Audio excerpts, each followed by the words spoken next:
LDF സർക്കാർ നൽകുന്ന വാഗ്ദാനം പാലിക്കപ്പെടുമെന്നതിന് ഉദാഹരണമാണ് വയനാട് തുരങ്കപാതയെന്ന് മുഖ്യമന്ത്രി പിണറായി വിജയൻ. വികസന പാതയിൽ പുതുചരിത്രം സൃഷ്ടിച്ച് തുരങ്കപാതയുടെ നിർമ്മാണ ഉദ്ഘാടനം മുഖ്യമന്ത്രി നിർവഹിച്ചു. കിഫ്ബി സഹായത്തോടെ 2134 കോടി രൂപ ചെലവഴിച്ചാണ് ആനക്കാംപൊയിൽ കള്ളാടി മേപ്പാടി സ്വപ്ന പദ്ധതി യാഥാർത്ഥ്യമാക്കുക. പതിറ്റാണ്ടായി മലയോര ജനത സ്വപ്നം കണ്ട പദ്ധതി യാഥാർത്ഥ്യമാകുന്ന ചടങ്ങ് അക്ഷരാർത്ഥത്തിൽ ഒരു നാടിന്റെ ഉത്സവമായി മാറി.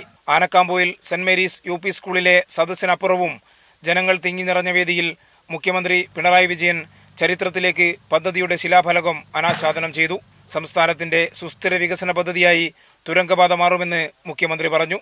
2016 ശേഷം നൽകുന്ന വാഗ്ദാനങ്ങൾ നടപ്പാക്കപ്പെടും എന്ന ശുഭപ്രതീക്ഷയാണ് ഉണ്ടായിരുന്നത്.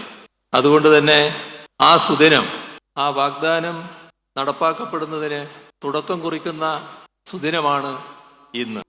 പദ്ധതിയുടെ നിർമ്മാണ ഉദ്ഘാടനം എന്നതിലുപരി കേരളത്തിൻ്റെ, വിശേഷിച്ച് മലബാറിൻ്റെ വ്യാപാര വാണിജ്യ ഈ പദ്ധതി പുതിയ കുതിപ്പ് നൽകും. അസാധ്യമെന്നു കരുതിയ പദ്ധതി യാഥാർത്ഥ്യമായെന്ന് ചടങ്ങിൽ അധ്യക്ഷത വഹിച്ച മന്ത്രി PA മുഹമ്മദ് റിയാസ് അഭിപ്രായപ്പെട്ടു.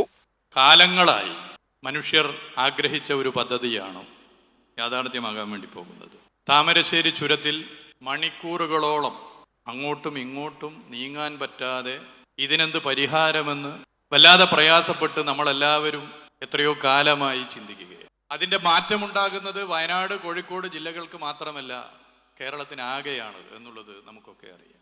ഇന്ത്യയിലെ ദൈർഘ്യമേറിയ മൂന്നാമത്തെ ടിൻ ട്യൂബ് ടണലായ തുരങ്കപാത കിഫ്ബി ധനസഹായത്തിൽ 2134 കോടി രൂപ ചെലവഴിച്ചാണ് നിർമ്മിക്കുന്നത്.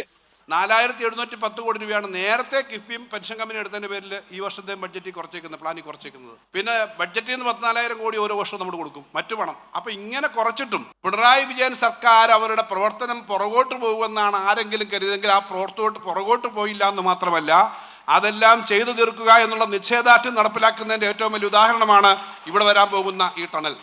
ആനക്കാംപൊയിൽ നടന്ന നിർമ്മാണ ഉദ്ഘാടന ചടങ്ങിൽ മന്ത്രിമാരായ AK Saseendran, OR Kelu, MLA മാരായ ലിൻഡോ ജോസഫ്, T സിദ്ദിഖ്, താമരശ്ശേരി രൂപതാ ബിഷപ്പ് റെമജിയോസ് ഇഞ്ചനാനിയൽ തുടങ്ങിയവർ സംസാരിച്ചു.